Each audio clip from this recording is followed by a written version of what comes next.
Assalamualaikum warahmatullahi wabarakatuh.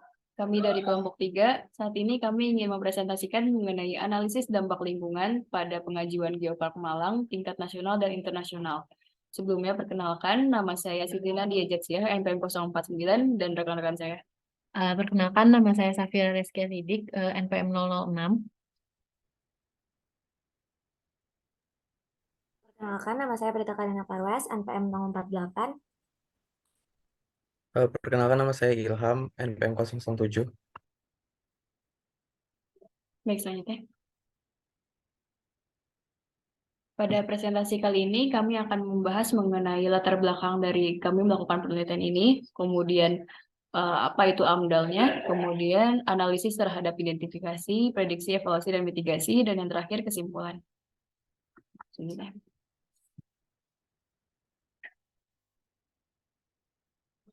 Baik, bahasan yang pertama akan mengenai pendahuluan. Selanjutnya.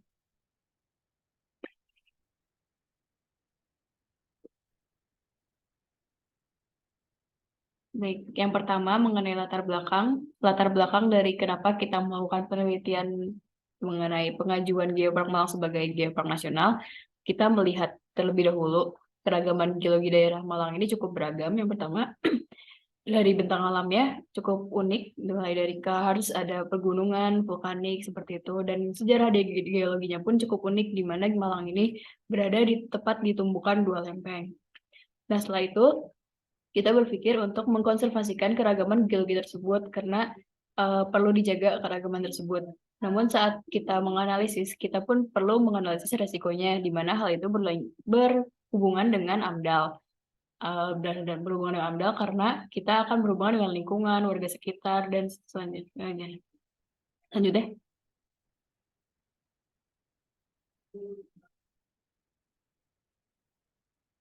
Tujuan dari kami melakukan penelitian ini, yang pertama, kita akan mengidentifikasi dampak dari kita membuat Geopark Malang.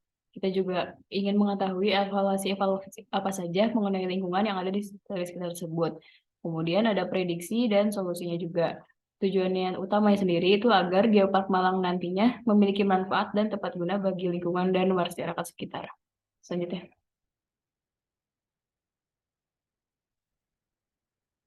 Untuk penelitian kali ini akan berlokasi di daerah Kota Malang dan Kabupaten Malang dengan total 33 kecamatan. Dan nantinya akan dibagi menjadi 4 daerah, yaitu Malang Utara, Malang Timur, Malang Selatan, dan Malang Barat. Selanjutnya.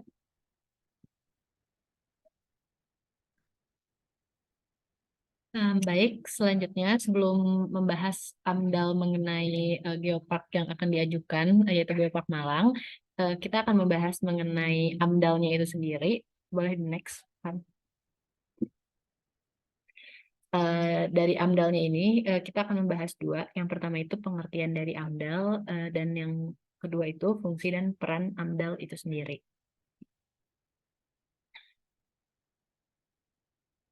Nah, untuk pengertiannya, apa sih AMDAL itu? Jadi AMDAL itu merupakan hasil studi mengenai dampak besar dari suatu kegiatan yang akan direncanakan, baik itu oleh pemerintah maupun oleh masyarakat sekitar. Dampak besar dari AMDAL di sini yang digarisbawahi adalah terhadap lingkungan sekitarnya maupun lingkungan hidup yang ada di sekitar eh, kegiatan yang akan dilaksanakan. Output dari adanya AMDAL ini yaitu pengambilan keputusan apakah kegiatan tersebut dapat dilaksanakan ataupun kegiatan tersebut tidak dapat dilaksanakan. Dan itu berdasarkan dari dampak kegiatan tersebut terhadap lingkungan. Apakah lebih banyak memberikan dampak buruk terhadap lingkungan atau memberikan dampak yang baik memberikan dampak cukup baik terhadap lingkungan. Contoh dari kegiatan yang digaris besar di sini adalah berupa pembangunan proyek biasanya bagi halayak umum ataupun bagi beberapa kelompok saja. Boleh di next. Sebelumnya, AMDAL ini tuh sebenarnya pengkajian ya terhadap aspek-aspek kehalayakan lingkungan hidup atau pembangunan berwawasan lingkungan. Nah, AMDAL ini outputnya itu bisa berupa pembangunan berkelanjutan atau sustainable development. Nah, sustainable development ini kan terbagi menjadi beberapa aspek ya di dalamnya. Ada aspek sosial, ekonomi, karena pembangunan berkelanjutan ini tujuannya untuk meningkatkan kesejahteraan masyarakat umum baik dari segi sosial, ekonomi, dan salah satunya adalah lingkungan hidup.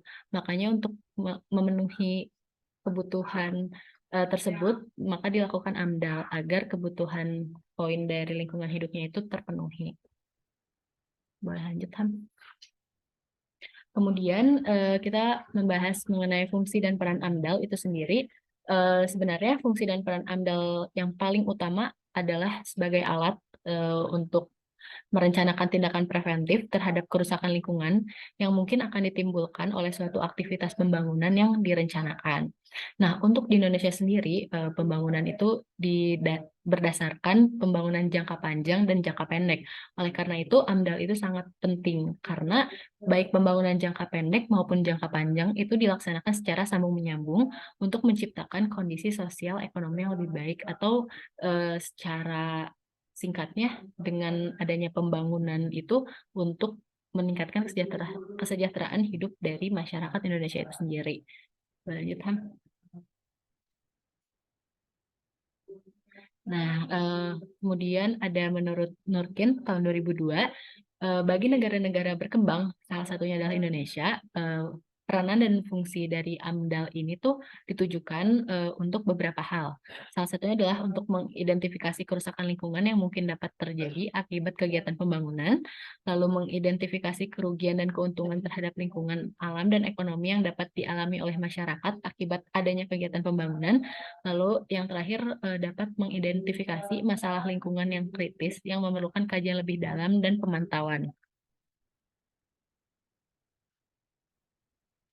Lalu, fungsi dan peran AMDAL ini diharapkan dapat dirasakan oleh beberapa subjek, yaitu pertama masyarakat. Yang pertama, itu masyarakat itu dapat mengetahui rencana pembangunan di daerahnya, sehingga masyarakat itu sendiri dapat beradaptasi terhadap perubahan yang terjadi jika dilakukan pembangunan di daerah tersebut.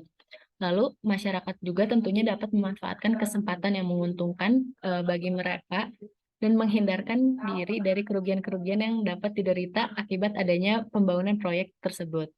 Lalu yang ketiga, masyarakat itu dapat ikut berpartisipasi di dalam pembangunan di daerahnya itu sejak awal, karena biasanya dengan adanya AMDAL itu dilakukan sosialisasi kepada masyarakat, sehingga masyarakat sudah tahu dan mereka bisa ikut berpartisipasi. Boleh lanjutkan. Kemudian pada saat merencanakan sesuatu tentu akan ada pemilik proyeknya, dan adapun manfaat AMDAL bagi pemilik proyek tersebut adalah yang pertama, proyeknya itu terhindar dari perlanggaran terhadap undang-undang atau peraturan yang berlaku. Lalu yang kedua itu proyeknya itu terhindar dari tuduhan pelanggaran, pencemaran, atau perusakan lingkungan. Dan yang ketiga, pemilik proyek dapat melihat masalah-masalah lingkungan yang akan dihadapi di masa yang akan datang. Dan yang terakhir, pemilik proyek itu dapat mempersiapkan.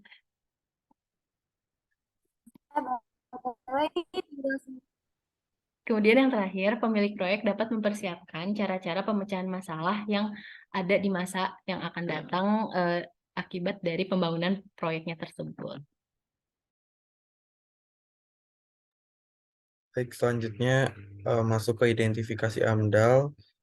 Jadi dalam pengajuan suatu kawasan Malang menjadi geopark nasional ataupun internasional memerlukan aspek AMDAL yang mendalami seperti harus mempertimbangkan pelestarian dan perlindungan habitat hewan dan tumbuhan yang berada di setiap geosite yang ada di kawasan Malang. Hal tersebut itu mengacu pada UU Nomor 32 Tahun 2009 Pengelolaan Lingkungan Hidup dan PP Nomor 27 Tahun 99 tentang analisis mengenai dampak lingkungan hidup, mengenai asas, tujuan, dan ruang lingkup tentang tanggung jawab negara terkait proyek mega wisata dalam arti perencanaan geopark nasional atau internasional untuk menjaga dan melestarikan lingkungan hidup dengan melakukan analisis dampak lingkungan atau AMDAL.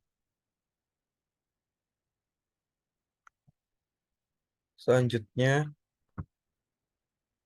Berdasarkan aspek-aspek yang telah dianalisis, berupa data kuantitatif yang mengacu pada petunjuk teknis asesmen sumber daya warisan geologi oleh Kementerian SDM, Pusat Survei Geologi 2017, untuk menilai calon geopark kawasan Malang, itu terdapat salah satunya itu terdapat aspek AMDAL, yaitu yang pertama aspek penilaian resiko degradasi. Jadi aspek ini itu dia mencakup hasil analisis calon-calon geosite terhadap resiko-resiko bahaya yang mungkin akan terjadi di lokasi tersebut. Mulai dari kerusakan faktor alam, kerusakan faktor manusia, hingga perlindungan yang dimiliki oleh calon geosite sebelum dijadikan salah satu situs dalam Geopark Malang. Berikut merupakan tabel komponen penilaian aspek resiko degradasi calon geosite. Yang dapat terlihat di bagian kiri merupakan tabel nilai resiko degradasi, di mana ada nilai-nilainya, kemungkinan terjadi kerusakan lingkungan yang ada di geosite.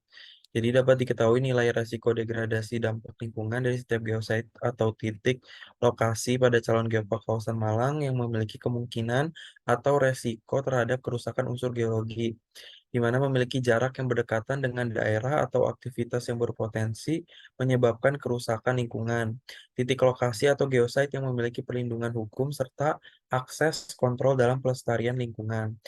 Selain itu juga jarak titik lokasi terhadap jalan raya untuk aksesibilitas dan kepadatan polusi dalam lokasi atau geosite per kilometer yang berpotensi dalam dampak lingkungan atau pelestarian kawasan tersebut.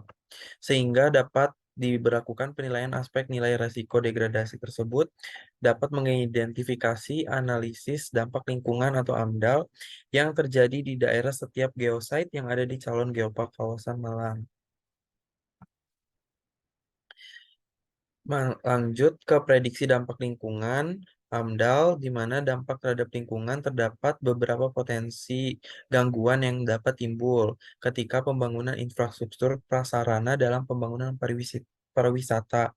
Yaitu yang pertama, potensi perubahan bentang alam akibat pembangunan infrastruktur yang berdampak pada gangguan terhadap biodiversity alam. Yang kedua, terjadi gangguan terhadap air tanah sehingga potensi residu dari kawasan geopark seperti sampah dan limbah itu terganggu. Yang ketiga, berpotensi mengganggu kehidupan biota laut yang ada karena pencemaran limbah atau sampah. Yang keempat, daya dukung dan daya tampung kawasan geopark karena krisis air yang kemungkinan dapat terjadi. Dan yang kelima, masuknya alat berat ke dalam habitat flora dan fauna yang dapat berpotensi terjadi kerusakan. Sementara dampak yang dapat terjadi pada masyarakat atau sosial akan terjadi konflik sumber daya lahan dan perebutan sumber daya air yang pada akhirnya merugikan masyarakat. Konflik akan terjadi karena ada potensi berkurangnya wilayah kelola masyarakat akibat pembangunan infrastruktur dan prasarana pariwisata kawasan geopark.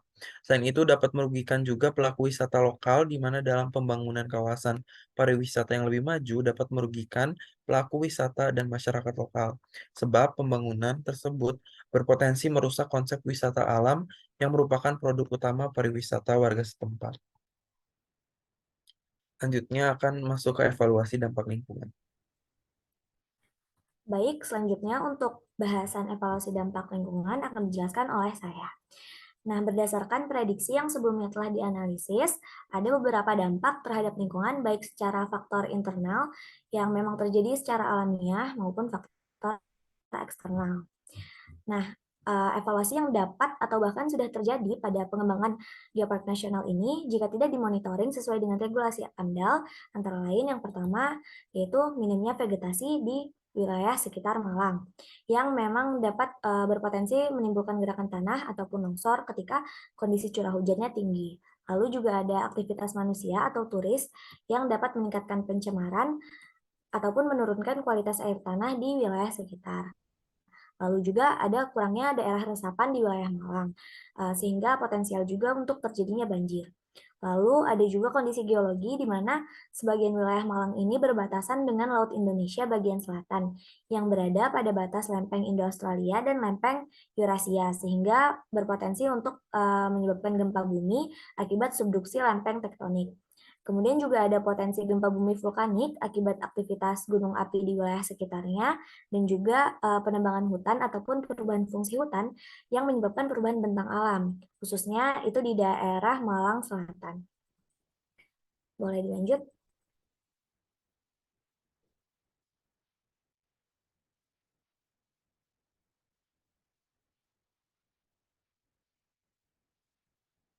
Boleh dilanjut.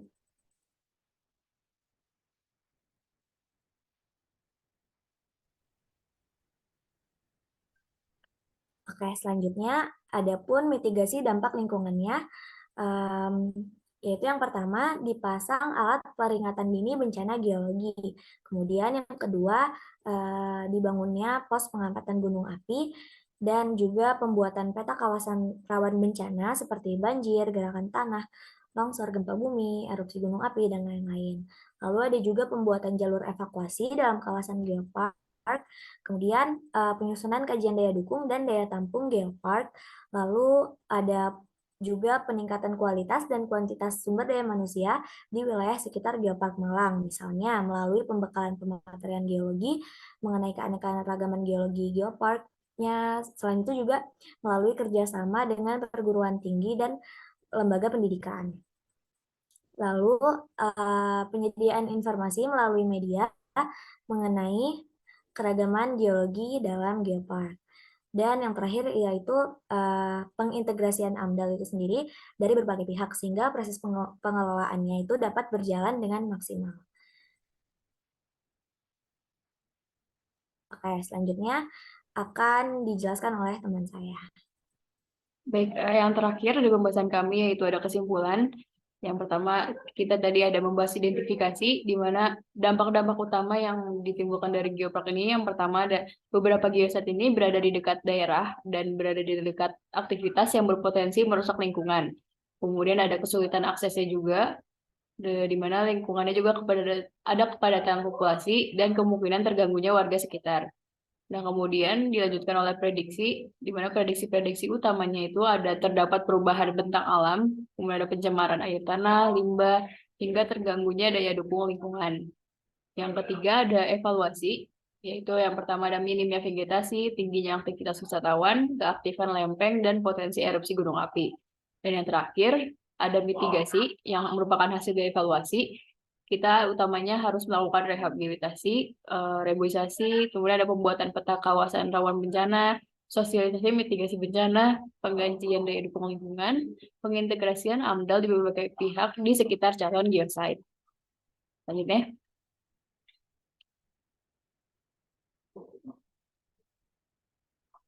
Oke, mungkin cukup sekian penjelasan dari kami. Berikut merupakan daftar pustaka yang kami gunakan untuk penelitian AMDAL kali ini. Terima kasih sebelumnya atas perhatiannya dan mohon maaf bila ada kesalahan ataupun kekurangan. Wassalamualaikum warahmatullahi wabarakatuh.